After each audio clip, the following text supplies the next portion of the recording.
జనసేన అధినేత పవన్ కళ్యాణ్ తీరుపై కాపు నేతలు ఆగ్రహం వ్యక్తం చేస్తున్నారు. టీడీపీతో పొత్తుపై వరుస లేఖాస్త్రాలు సంధిస్తున్నారు.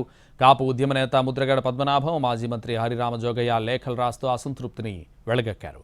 నిన్న హరిరామ జోగయ్య లేఖ రాయిగా ఇవాళ ముద్రగడ పవన్ కళ్యాణ్కు బహిరంగ లేఖ రాశారు. పవన్ కళ్యాణ్కు ఘాటు లేఖ రాసిన ముద్రగడ పద్మనాభం కీలక అంశాలను ప్రస్తావించారు. టీడీపీతో పొత్తులో భాగంగా 80 అసెంబ్లీ సీట్లు 2 ఏళ్లు సీఎం పదవి అడిగి ఉండాల్సిందని, ఆ సాహసం చేయలేకపోవడం బాధాకరమన్నారు. 2019 ఎన్నికల ముందు మొన్న ఒకసారి కిర్లంపూడి వస్తానని మీరు కబురు పంపితే పార్టీని ముందుకు తీసుకెళ్లడానికి తన వంతు కృషి చేయాలని భావించారన్నారు ముద్రగడ. గతంలో జరిగిన బాధలు, అవమానాలు మరచి మీతో పనిచేయడానికి ఒప్పుకున్నారని, కానీ మీ దృష్టిలో తాను లాస్ట్ గ్రేడ్ వ్యక్తిగా, తుప్పుపట్టిన ఇనుము లాంటి వాడిలా గుర్తింపు ఉందన్నారు ఆయన. వస్తానని చెప్పి రాలేకపోయారన్న ఆయన, మీరు రావడం మీ చేతిలో ఉండదు, పర్మిషన్లు తీసుకోవాలంటూ వ్యంగ్యాస్త్రాలు సంధించారు. జనసేన పోటీ చేసే 24 మంది కోసం తన అవసరం రాకూడదని కోరుకుంటున్నట్టు లేఖ రాశారు ముద్రగడ పద్మనాభం.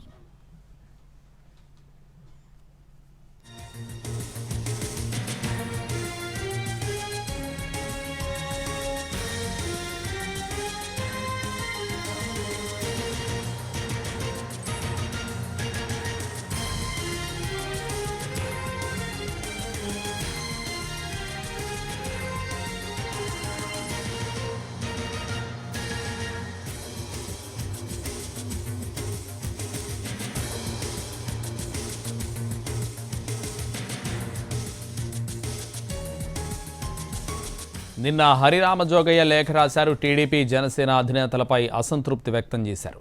కేవలం 3 లైన్లతో నిన్న లేఖ విడుదల చేసిన ఆయన, తెలుగుదేశం, జనసేన బాగు కోసం తానిచ్చే సలహాలు చంద్రబాబు, పవన్కు నచ్చినట్లు లేదన్నారు.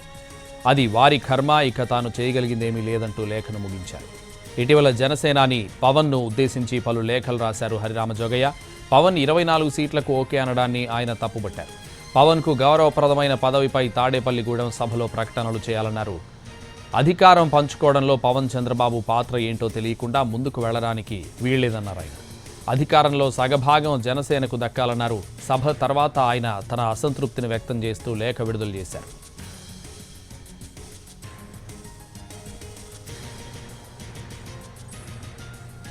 ఇదే విషయానికి సంబంధించి మరింత సమాచారం మా ప్రతినిధి పిఎంఆర్ చంద్రశేఖర్ లైవ్లో అందిస్తారు. చంద్రశేఖర్.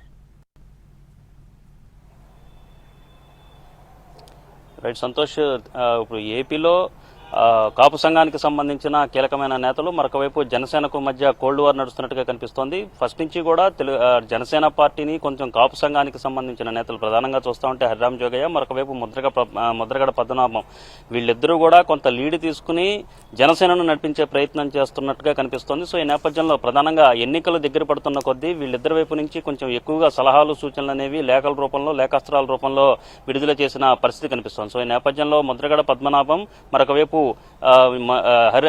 చేగుండి హరిరామ జోగయ్య, వీళ్ళిద్దరూ కూడా ఎన్ని సీట్లు తీసుకుంటే బాగుంటుందన్న అంశానికి సంబంధించి కూడా కొన్ని కీలకమైన కామెంట్లు గతంలో చేసిన పరిస్థితి కనిపిస్తోంది. మరొకవైపు ముద్రగడ పద్మనాభం కూడా జనసేన పార్టీలో చేరతారు. పవన్ కళ్యాణ్ తన ఇంటికి వస్తారు, ఇంటికి వచ్చిన తర్వాత తన జనసేన పార్టీలో చేరతారన్న అభిప్రాయం కూడా గతంలో నెలకొని ఉన్న పరిస్థితి కనిపిస్తుంది. సో ఈ నేపథ్యంలో ప్రస్తుతం చేగుండి హరిరామ జోగయ్య చేస్తున్న సూచనలు కానీ, చేసిన సూచనలు కానీ, మరొకవైపు ముద్రగడ పద్మనాభం ఇంటికి ఇప్పటి వరకు కూడా పవన్ కళ్యాణ్ వెళ్ళకపోవడం, సో ఈ పరిణామాల నేపథ్యంలో ఈ కాపు సామాజిక వర్గానికి సంబంధించిన ఈ పెద్దలిద్దరూ కూడా కొంత హర్ట్ అయినట్టుగా కనిపిస్తోంది. సో ప్రధానంగా చూసుకుంటా ఉంటే పెద్ద ఎత్తున స్థానాలు కనీసం 40కి తగ్గకుండా సీట్లు తీసుకోవాలనేది హరిరామ జోగయ్య చేసిన కామెంట్గా సూచనగా కనిపిస్తోంది. సో ఈ నేపథ్యంలో 24 సీట్లుగా పరిమితం కావడం అనేది, అట్ ద సేమ్ టైం నిన్న తాడేపల్లిగూడెంలో జరిగిన సభలో కూడా పవర్ షేరింగ్ సంబంధించిన కామెంట్లు కూడా చేస్తే బాగుంటుంది, దానికి సంబంధించిన ఒక క్లారిటీ అనేది ఇస్తే బాగుంటుందన్న అభిప్రాయాన్ని కూడా ఈ సభ, తాడేపల్లిగూడెం సభకు ముందు హరిరామ జోగయ్య ఒక సూచన లాంటిది చేశారు. కానీ అటువంటి ప్రస్తావన ఏది కూడా అటు తెలుగుదేశం పార్టీ అధినేత నుంచి, ఇటు జనసేన అధినేత నుంచి కూడా కనిపించలేదు. సో ఈ నేపథ్యంలో హరిరామ జోగయ్య కూడా ఇక మంచి కోసం తాను సూచనలు చేస్తున్నప్పటికీ పట్టించుకోవడం లేదు, ఇక వాళ్ళ కర్మ అనే ఉద్దేశిస్తూ కొత్త నిరాశ నిస్పృహలతో ఇదే తన చివరి లేఖ అన్నట్టుగా కూడా సంకేతాలను ఇస్తూ ఈ లేఖ రాసిన పరిస్థితి కనిపిస్తోంది. ఇక ముద్రగడ పద్మనాభం విషయానికి వచ్చేసరికి ఆయన పార్టీలో, అంటే ముందుగా వైసీపీలో 2 సీట్లను ఆశించిన పరిస్థితి కనిపిస్తోంది. రాజ్యసభ స్థానాన్ని కూడా ఆశించిన పరిస్థితి ముద్రగడ పద్మనాభం వైపు నుంచి కనిపించింది. ఆ తర్వాత మారిన పరిణామాలతో అలాగే కాపు సామాజిక వర్గం అంతా కూడా కలిసి పనిచేయాల్సిన అవసరం ఉంది అన్న లేఖను పవన్ కళ్యాణ్ రాసిన నేపథ్యంలో ముద్రగడ పద్మనాభం కూడా తాను తెలుగుదేశం పార్టీలో కానీ ఇటు జనసేనలో కానీ చేరేందుకు సిద్ధంగా ఉన్నానని చెప్పిన సందర్భం కూడా గతంలో వచ్చింది. అలాగే ముద్రగడ పద్మనాభం ఇంటికి తెలుగుదేశం పార్టీకి సంబంధించిన నేతలు అటు జనసేనకు సంబంధించిన నేతలు కూడా వెళ్లారు.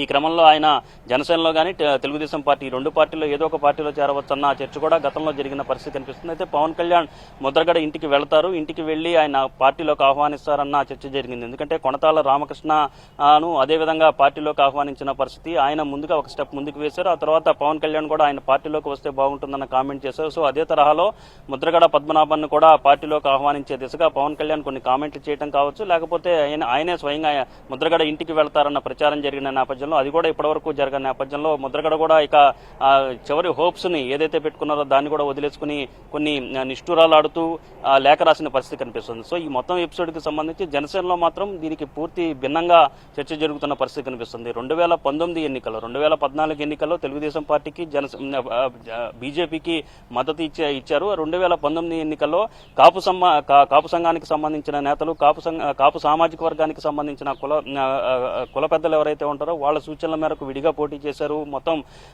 లెఫ్ట్ పార్టీలతో కలిపి అలాగే బీఎస్పీతో కలిపి ఎన్నికలకు వెళ్లిన పరిస్థితి ఉంది. కానీ ఆశించిన స్థాయిలో ఓట్ షేరు రాలేదు. అట్ ద సేమ్ టైం సీట్లు కూడా దక్కని పరిస్థితి ఉంది. స్వయంగా పవన్ కళ్యాణ్ 2 స్థానాల్లో ఓడిపోయిన పరిస్థితి ఉంది. సో ఈ క్రమంలో కాపు సామాజిక వర్గానికి సంబంధించిన ముద్ర జనసేన పార్టీ మీద పెద్ద ఎత్తున పడుతోంది. దీనివల్ల నష్టమే తప్ప లాభం లేదు అన్న అభిప్రాయం కూడా జనసేన వర్గాల్లో ఉంది. పవన్ కళ్యాణ్ కూడా వివిధ సందర్భాల్లో అన్ని కులాలను కలుపుకుపోవాల్సిన అవసరం ఉంది అన్న అభిప్రాయాన్ని వ్యక్తం చేసిన పరిస్థితి కనిపిస్తుంది. సో ఇదే క్రమంలో మరొక వైపు అటు ముద్రగడ పద్మనాభం కావచ్చు, మరొక వైపు హరిరామ్ జోగే కావచ్చు, కాపు కులానికి సంబంధించిన ప్రధానంగా వాళ్ళ సంక్షేమం గురించి చూడాలి, కాపు కులానికి సంబంధించిన సీట్లు ఎక్కువ కేటాయించాలనే దిశగా లేఖలు రాయటం. వీళ్ళిద్దరు లేఖలు ప్రధానంగా చూసుకుంటుంటే వీళ్ళిద్దరు లేఖలు జనసేన మీద ఒక కులానికి జనసేనను ఒక కులానికే పరిమితం చేసే విధంగా వాళ్ళ లేఖలు ఉంటున్నాయన్న భావన కూడా జనసేన పార్టీ వర్గాల్లో వ్యక్తమవుతున్న పరిస్థితి కనిపిస్తుంది. సో ఈ నేపథ్యంలో కొంత చర్చ అయితే ఈ రెండు వర్గాల మధ్య నడుస్తుంది. Thank you Chandrasekhar.